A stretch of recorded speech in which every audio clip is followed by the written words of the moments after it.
আসসালামু আলাইকুম সুপ্রিয় শিক্ষার্থী বন্ধুরা, আজকের ক্লাসে আমরা দেখব নবম শ্রেণীর বিষয় বিজ্ঞান পূর্ণমার্ক 100 সময় 3 ঘন্টা।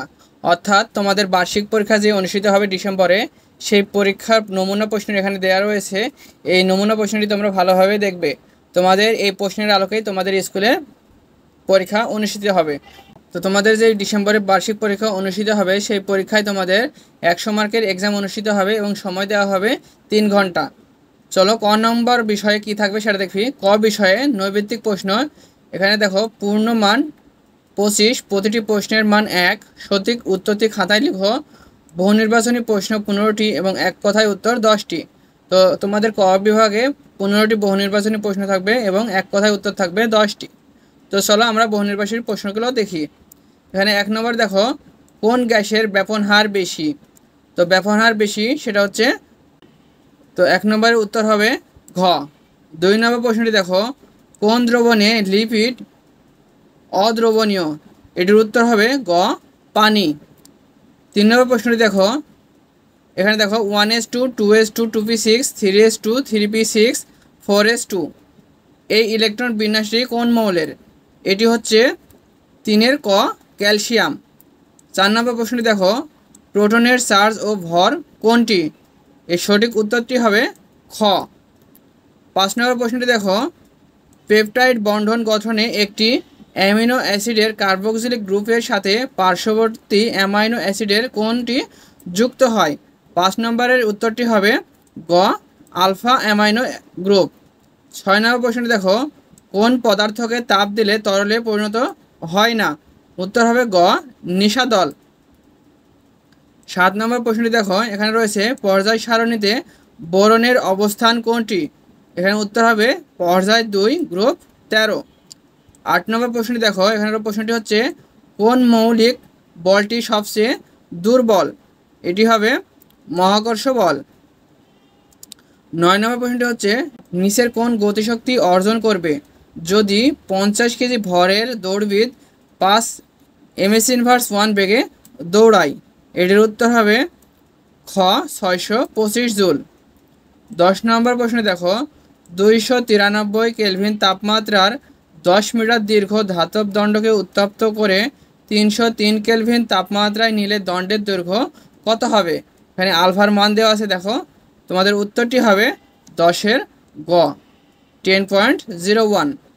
এখানে 11 নম্বর দেখো, কোন মৌলটির আয়নীকরণ শক্তির মান বেশি? 11 নম্বর হবে খ, সিলিকন।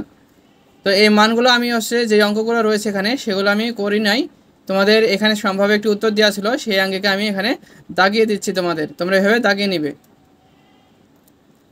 এখানে 12 নম্বরটি দেখো, 12 নম্বরে তাপমাত্রা দ্বিগুণ করা হলে গ্যাসের প্রসারণ সহগে কি ঘটবে? এখানে অর্ধেক হবে। 13 নম্বর দেখো, ব্রোঞ্জ সংকর ধাতুকে নিচের কোন ধাতুদ্বয় উপস্থিত থাকে? ক নম্বর কপার প্লাস টিন। 14 নম্বর দেখো, বংশগতিবিদ্যার গবেষণায় মেন্ডেলের মটরশুঁটি গাছকে বেছে নেওয়ার কারণ হলো, এখানে 1 নম্বরে রয়েছে এটি বহুবর্ষজীবী উদ্ভিদ।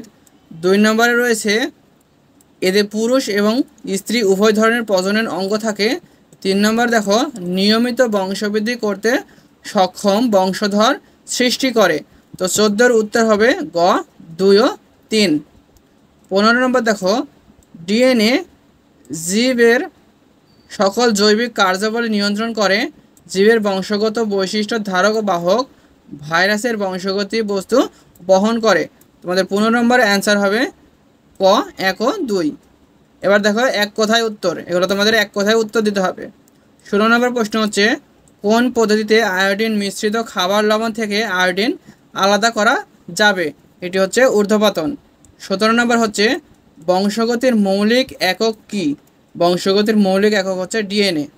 18 নম্বর দেখো, যে সকল ভাইরাসে ডিএনএ অনুপস্থিত তাদের বংশগতির বাহক কে? সেটা হবে আরএনএ। 19 নম্বর দেখো, কাঁথা পিটিয়ে ধুলা ঝাড়ার সময় নিউটনের কোন সূত্র কাজে লাগে? এটা হচ্ছে নিউটনের প্রথম সূত্র। 20 নম্বর দেখো, সালফেট যৌগমূলক এর যোজনী কত? এটা হচ্ছে 2। 21 নম্বর প্রশ্নটি দেখো, পদার্থের কোন অবস্থার ক্ষেত্রে নিঃসরণ প্রক্রিয়া সংঘটিত হয়? এটা হচ্ছে গ্যাসীয়। 22 নম্বরতে দেখো প্রধান শক্তি স্তর এন এর মান 3 হলে উপশক্তি স্তর এল এর সর্বোচ্চ মান কত হবে? সর্বোচ্চ মান হবে 2। 23 নম্বর দেখো লোহার একটি আকরিকের নাম লিখো, যেমনি হচ্ছে হেমাটাইট। 24 নম্বর দেখো দুটি বস্তুর তাপমাত্রার পার্থক্য 27 ডিগ্রি সেলসিয়াস হলে কেলভিন স্কেলে এর মান কত?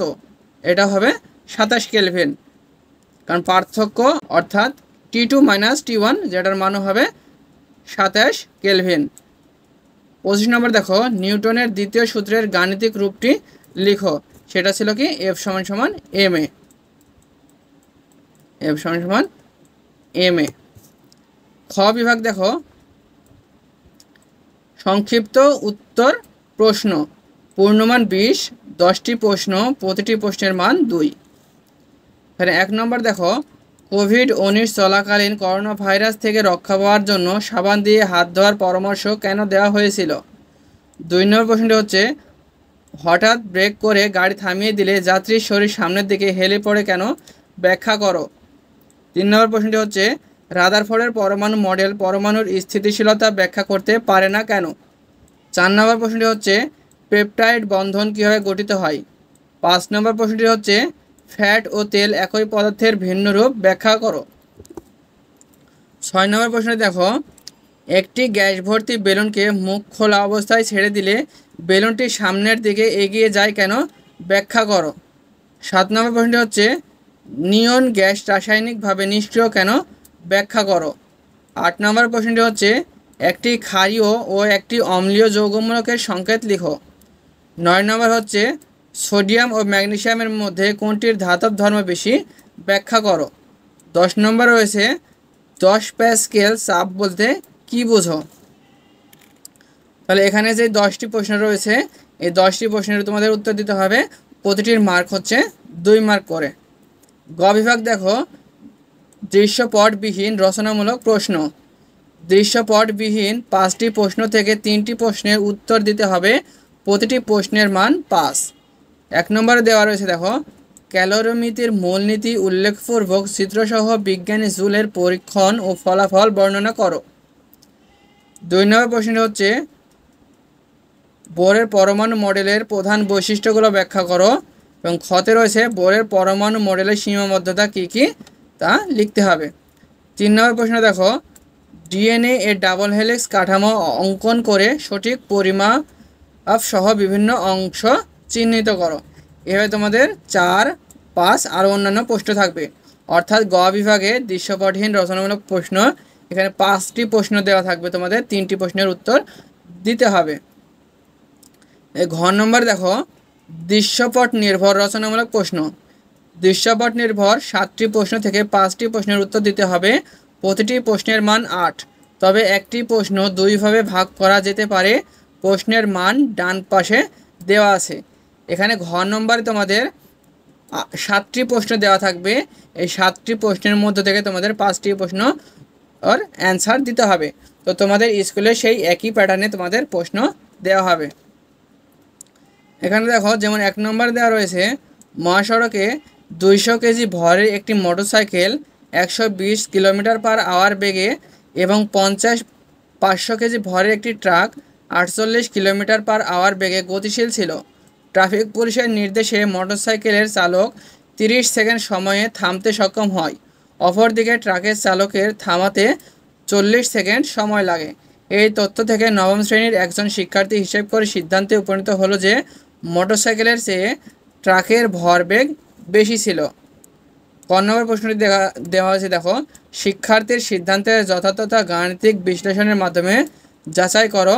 খ নম্বর প্রশ্ন রয়েছে উদ্দীপকের কোন বাহনটিকে থামাতে বেশি বল প্রয়োগ হয়েছে, গাণিতিক বিশ্লেষণ সহ ব্যাখ্যা করো। এটি হচ্ছে 1 নম্বর প্রশ্ন। 2 নম্বর দেখো পরীক্ষাগার বিক্রিয়ার সকল শর্ত পূরণ করে পরীক্ষাগারে একটি বিক্রিয়া দেওয়া রয়েছে, একটি মৌল এখানে যার শেষের ইলেকট্রন বিন্যাসের শেষে রয়েছে 2s2 2p6 3s1, এবং বি একটি মৌল যার শেষের ইলেকট্রন বিন্যাস হচ্ছে 3s2 3p5।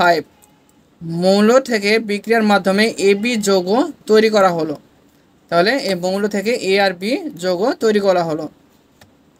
এখানে দেখো এবার দৃশ্যপট 1। নিপা ভুলবশত মুখ খোলা অবস্থায় তার পারফিউমের বোতল ঘরে রেখেছিল। কিছুক্ষণ পরে সে বুঝতে পারল ঘরের সুগন্ধ ছড়িয়ে পড়েছে। সে সাথে সাথে পারফিউমের বোতলের মুখ বন্ধ করে দিল। উপরের তথ্যের আলোকে নিচের প্রশ্নের উত্তর দাও। ক নম্বরে দেখো, এবি যৌগে উপস্থিত বন্ধনের গঠন প্রক্রিয়া ব্যাখ্যা করো। খতে রয়েছে দৃশ্যপট 1-এর সুগন্ধ ছড়িয়ে পড়ার এবং দৃশ্যপট 2-এর বাতাস বের হওয়ার প্রক্রিয়াদ্বয়ের ভিন্নতা রয়েছে, তুলনামূলকভাবে বিশ্লেষণ করো। এই যে এখানে দেখো দৃশ্যপট 2 দেওয়া রয়েছে। যেমন দৃশ্যপট 2 হচ্ছে, কণা বেলুন ফুলিয়ে বেলুনটির নির্ধারিত স্থানে স্কচ টেপ লাগিয়ে স্থানটিতে আলপিন দিয়ে একটি ফুটো করে দিল। সে দেখতে পেল বেলুনটির ফুটো করা স্থানটি দিয়ে দ্রুত বাতাস বের হয়ে গেল এবং বেলুনটি চুপসে গেল। এভাবে তোমাদের 3 নম্বরে দেখো, এখানে টিটি এটা হচ্ছে লম্বা, এই ছোটো হাতের 2টি টি এটা হচ্ছে বিশুদ্ধ খাটো। এই দুটির হচ্ছে প্রজননের মাধ্যমে গ্যামেট সৃষ্টি করা হয়েছে। এখানে F1 বংশধর এবং এখানে F2 বংশধর। এখানে ক নম্বর প্রশ্নটি হচ্ছে, ফিনোটাইপ উল্লেখপূর্বক ছকটি পূরণ করো। খ নম্বর প্রশ্নটি হচ্ছে, F2-তে জিনোটাইপ মোট 3 ধরনের হলেও জিনোটাইপ 2 ধরনের হওয়ার কারণ ব্যাখ্যা করো। এভাবে তোমাদের 4 নম্বরের সৃজনশীল থাকবে, 5 নম্বর সৃজনশীল থাকবে, 6 নম্বর এবং 7 নম্বর। প্রতিটা সৃজনশীলে ক খ 2 ভাবে বিভক্ত করা থাকবে এবং তোমাদের এই সৃজনশীল 7টির মধ্যে তোমাদের উত্তর দিতে হবে, যে কোনো 5টি সৃজনশীলের উত্তর দেওয়া লাগবে। তো আশা করি তোমাদের পরীক্ষায় এভাবে প্রশ্ন আসবে, তোমরা সুন্দরভাবে অ্যান্সার করতে পারবে। এবং তোমাদের সব কিছু ভালোভাবে বোঝার জন্য তোমাদের পাঠ্য বই তোমাদের ভালোভাবে পড়াশোনা করতে হবে। তো বসে না থেকে পড়াশোনা শুরু করে দাও। ধন্যবাদ।